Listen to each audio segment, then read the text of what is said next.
Our opening hymn is "In the Gentle of the Moon."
Words from Patrick Murphin, who writes, "Today, let us be that stable. Let us be the place that welcomes at last the weary and rejected, the pilgrim stranger, the coming life. Let not the frigid winds that pierce our inadequate walls or our mildewed hay or the fetid leavings of our cattle shame us from our beckoning. Let our outstretched arms be a manger so that the infant hope, swaddled in love, may have a place to lie. Let a cold beacon shine down upon us from a solstice sky to guide us, the seekers who will come.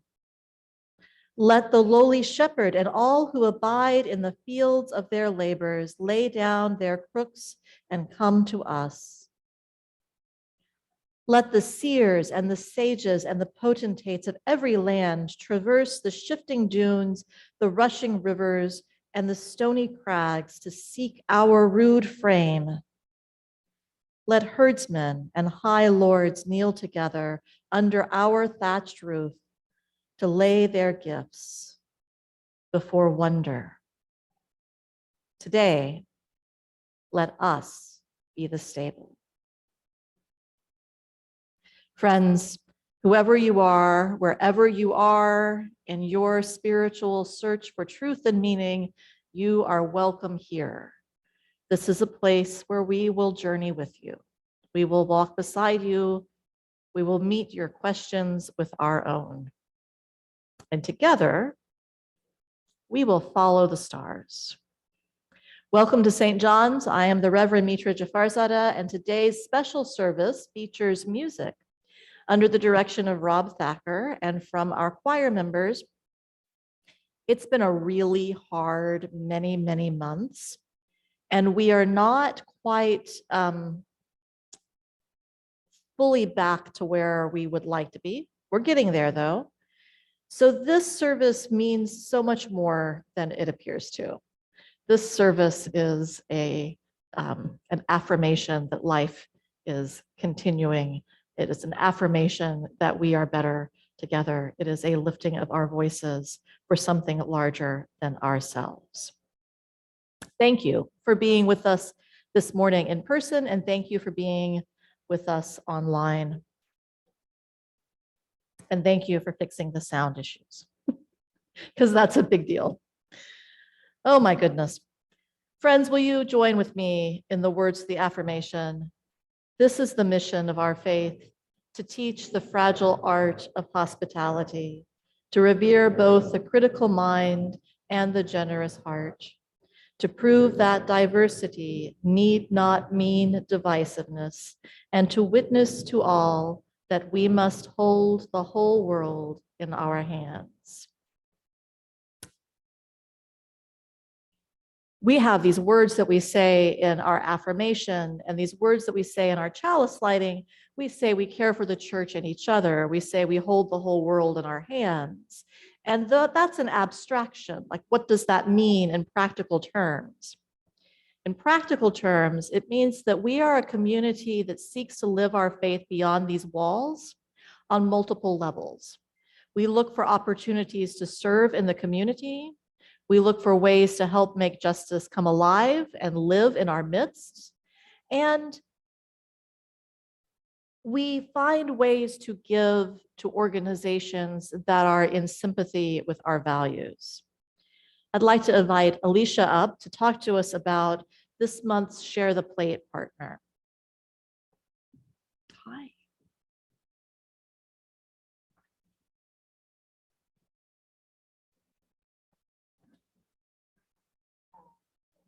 Folks on Zoom as well.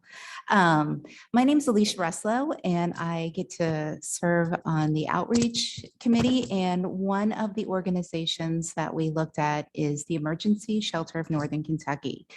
And one of the great things that this organization does, it has opportunities to volunteer as well as to give our financial. So for the rest of the month, we will be splitting the plate with this organization.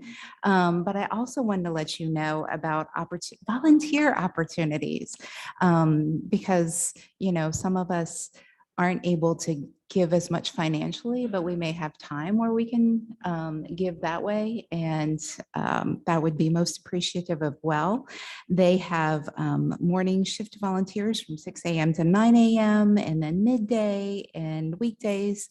Also, groups sometimes get together and provide meals and serve the folk who are finding themselves homeless and getting services.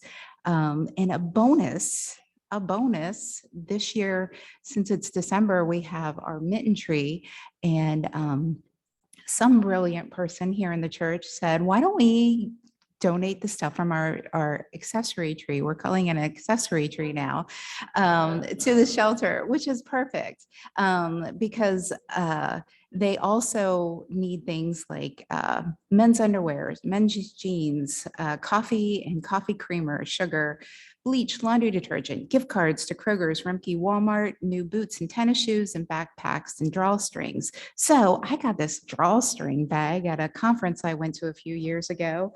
And they also have this link, which Marie has posted in our e-news, where it will take you right to Amazon and you can order something from their wish list.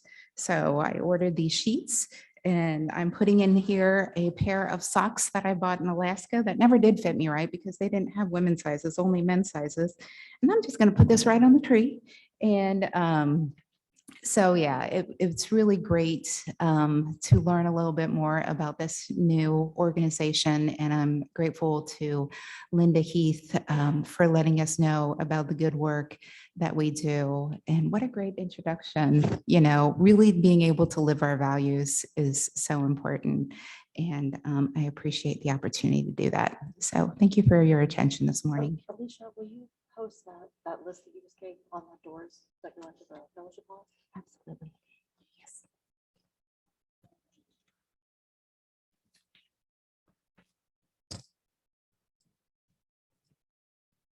When we talk about faith formation at St. John's, it's a multifaceted thing. It's about serving with your hands. It's about loving with your heart. It's about funding and showing up and doing what needs to be done. It is good to be in community with organizations that help us live our values in that round way. Here in this place, we have a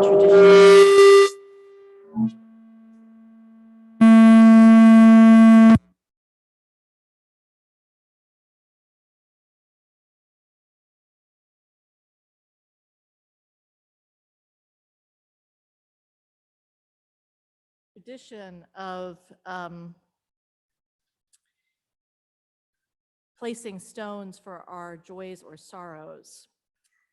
So I invite you to come and place a stone in the dish of sand for the joys and sorrows that are on your heart and mind today. If you would like your joy or sorrow shared from the pulpit, please write it down, and I am happy to do that. And if you are online and would like your joy or concern spoken, I will check chat and we will do it that way.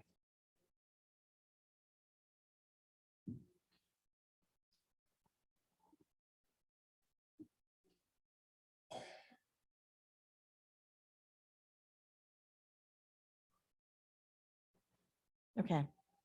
So I would invite you to come down on the left and go back on the right. We will also take an offering to serve the good work of this church at this time. And we will share it with our Split the Plate partner. Thank you.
All right. Back on the, okay. We do have some concerns. Ravensong shared a concern where all the families and animals dealing with the destruction by tornadoes in Kentucky. We do have one sister congregation who is in Bowling Green, and there was a good amount of destruction around that church, but not, that church was not directly hit. So we are mindful of all the congregants in Bowling Green and all the people in that 200+ mile trek. A joy, Ivan Wetzel, who is mostly known as Melissa Rowland's partner, turned 50 yesterday. Of course, he spent most of it working.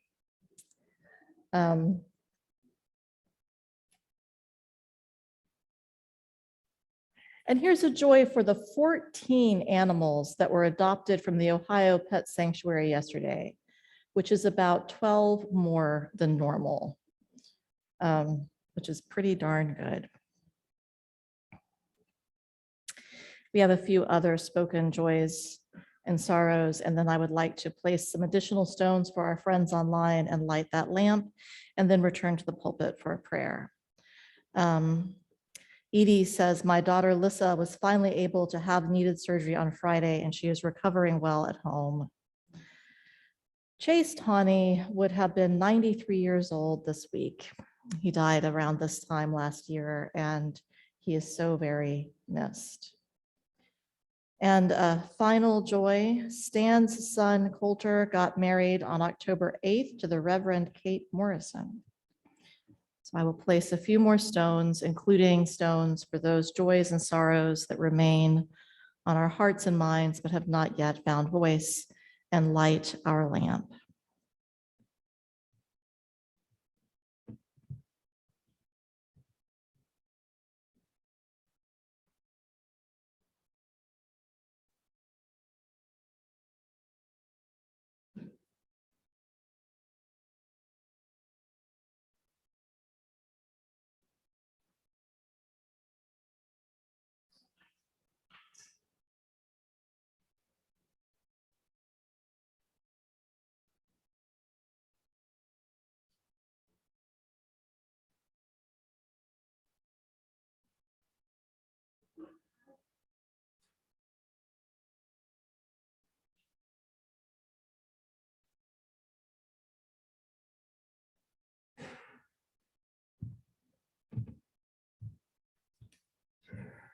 My apologies for missing one note. This is our old neighbor, Brian Meyer, passed away yesterday after battling long COVID for the last year.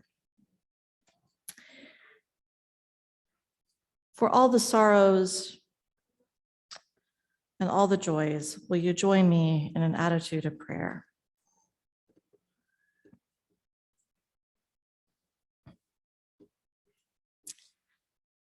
God of all people, we pray that you make us resilient, make us hardy for the cold and vulnerable enough to need each other. Make us solid and brave enough to be honest with the dark, and whimsical enough to believe that light will return and shine gently on all creation. Just as grace and love are always present, ever expanding, large enough to encompass all that is, and intimate enough to be carried within each and every one of us. So may it be.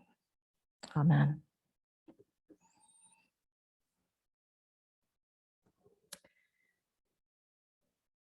Friends, we have a very special service today. I'm going to invite the choir to come forward. The challenge for this day was to create a service of songs for hope and joy, which isn't much of a challenge given much of the season is given to hope and joy.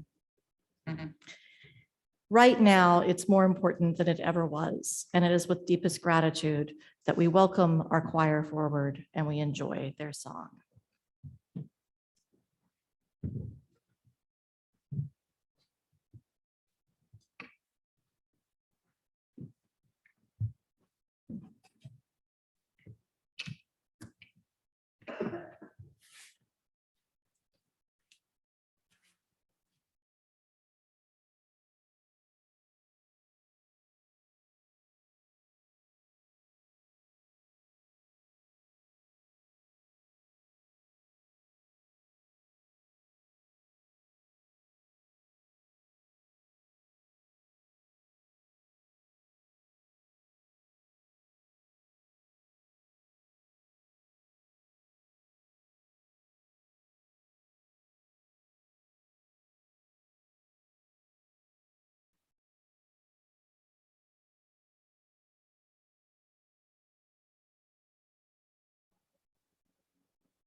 time, the Unitarian Church, and we are celebrating the songs of the season, and there it goes. Hi. It's Christmas time, and I'm guessing that many of you are ill at ease with the Christian tradition for a variety of reasons. Anybody? Not going to admit it today. Like two Jewish guys in the congregation. Yes. So here's what I want you to know, because we're singing songs about how peace is going to come, and we're singing songs about how good life is and how this promise of redemption is coming and will be made, right? Yes, this is like the general theme of the day. We're about to sing a song that has this little line in it about the line of Jesse. And you might think, well, that's a strange thing to say. I mean, I remember the Rick Springfield song, Jesse's Girl, but what does that have to do with Christmas time? There's more to that. In the way that the biblical story is told, you have this, does anybody remember the story of Ruth? Yes, the minister's husband does not count. Does anybody else remember the story of Ruth? Like Ruth is living a good life. Her life is pretty good. She's got her husband. She's got her husband's brother has a wife, and they have their mother-in-law and their father-in-law, and life is good in the land where they are, which is Moab. Ruth is a Moabite, and she's happy, and life is good, and things are good. And then things fall apart. Her father-in-law dies. Her husband dies. Her brother-in-law dies. And there's nothing left for them in the land. And they have to get up and travel back to the home of her mother-in-law's people. And along the way, she even loses her sister-in-law, who turns around and goes back. So here is Ruth traveling with her mother-in-law back to the land of the Israelites, kind of having to start over because everything is broken, everything is bad. And she chooses to do it, and she invests in relationships, and she invests in love, and she says, I will be open to what comes. I will love my mother-in-law. Her people will be my people. I'm going to throw myself on the mercy of relationships and on the open spirit of love, right? And everything turns out okay. She has a baby who the women of the village, I love that part. If you actually read the Bible, there are all these little hidden bits and pieces where you go, I wonder what that's about. The women of the village name the baby Obed. And Obed is father of Jesse. And Jesse's line goes on to give us Jesus. Why does this matter? Why is this a story at all? Y'all remember the story of Sodom and Gomorrah? I cannot preach this in an intergenerational service, so I'll just shorthand it for you. Everything got destroyed. The world burned down except for Lot and his daughters. And his daughters thought they were the only people left on the planet and decided to repopulate the earth and figure it out. That's where the Moabs and the Moabites and the Ammonites come from. And the Bible's like, these guys are not good guys. The Moabites are bad guys. We don't like them because we don't like who their parents were. So we don't like them, and they will not have anything to do with us. Wait, how did it happen that Ruth the Moabite is the mother of Obed, who is the father of Jesse, who is in the line of Jesus? What is happening here? Here's the thing. It doesn't really matter what religion you look at. It doesn't matter what faith you look to. Everywhere where people are seeking the holy, everywhere where we try to tell the story of God or goodness, there are these lines, there are these threads that if we follow them, they will lead us to a world of greater love. They will lead us to a world where all are included and no one is left behind. They will lead us to a world where the least of these, even the Moabites, are needed for peace and love to come into the world. Are you with me? Do you follow what I'm saying? Yeah. Maybe you've been told, so I've been told, that Christianity has a closed circle, right? Like you're in it, or you're out of it. We're back to the hokey pokey. You're in the Christian tradition or you're out, and that line is not dotted. I'm saying to you that the biblical tradition is much more open and loving than we give it credit for. We just have to open our hearts to it and let it speak to us in the fullness of God's love. So I'm going to feel like this was a commercial ad for universalism. I'm going to hand it back to the singers. Thank you.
Friends, the greatest truth at this time of year is that this is made for you. No matter who you are, no matter what is true in your life, your heartbreak, your joy. If you are immersed in family, if you are feeling alone, the stars are shining for you. God's love is for you, always and forever. It's just the way it is. Right before the pandemic started, I traveled to Italy, and we were touring the catacombs of Priscilla, these ancient, very early Christian catacombs. People had made holy art, religious art on the walls. Y'all know the story of Jesus separating the goats from the lambs, the sheep and the goats. The sheep are okay, the goats are not so much. Shorthanded, yes. So here is this earliest possible Christian artist painting on the walls of these catacombs the story of separating the sheep from the goats. And what this artist did was he painted the sheep standing around on the right side of Jesus. And the only goat in the picture was being carried across Jesus's shoulders, lovingly and carefully. This Christmas season says everything about stars that shine for everyone. It says everything about babies that are born with all light and love in them. It is a promise. It's a promise for us to live into and carry forward the gospel that all are loved and all might be loving.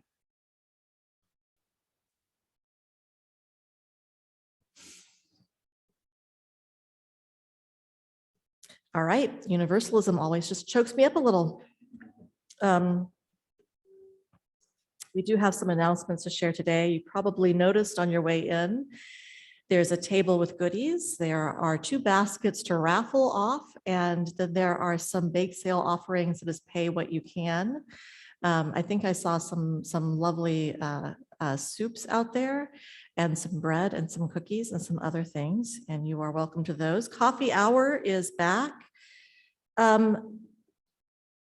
We've learned to do some things differently. So coffee hour will be a little different in the upcoming months. Rich is helping with that. Rich, do you want to wave to the people? This is Rich. Hi, Rich. So if you want to help out, see him. December 21st is the solstice. And we put together a program, which I'm calling Dance the Sun to Rising. And it is a program of belly dance. Now, my guess is that part of the congregation is scandalized by the idea of belly dancing in the church. And that's okay. I invite you to sit with that and realize that where we are in relationship to our bodies and to dance has everything to do with the culture that we inherited and that we're living into. And we can't wave a magic wand and like change Orientalism or make colonialism go away. But we can be honest with it and maybe come into the dance with appreciation for the cultures that it comes from and a desire to reclaim it as celebratory in this moment. I feel like I might have confused a lot of you. I'll write a blog post and explain the whole thing. Thing is, after dancing, my husband Greg has offered to make dinner. The dish is Fessenjun. Buzz, do you say Fessenjun or Fessenjan? June, yes. It's a regional difference how you pronounce it. Ground walnuts, pomegranate molasses, chicken, deliciousness served over rice. It'll be a late dinner, and this is not free. You must pay to attend this dinner. And the payment is a piece of poetry to share or a story to share. And together, we will see each other through the long night, although we will leave before the alarm sets. And we will celebrate the solstice. Friends, our Christmas Eve service is at 7 o'clock, and I hope to see you all back. It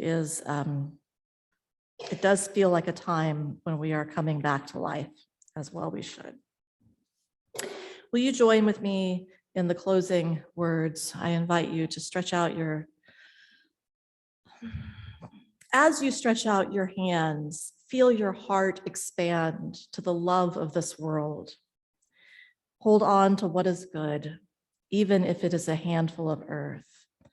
Hold on to what you believe, even if it is a tree which stands by itself. Hold on to what you must do, even if it is a long way from here. Hold on to life, even when it is easier letting go. Hold on to my hand, even when I have gone away from you. My friends, you are held in love, in grace, in gratitude. Go in peace, stay for coffee, and be well.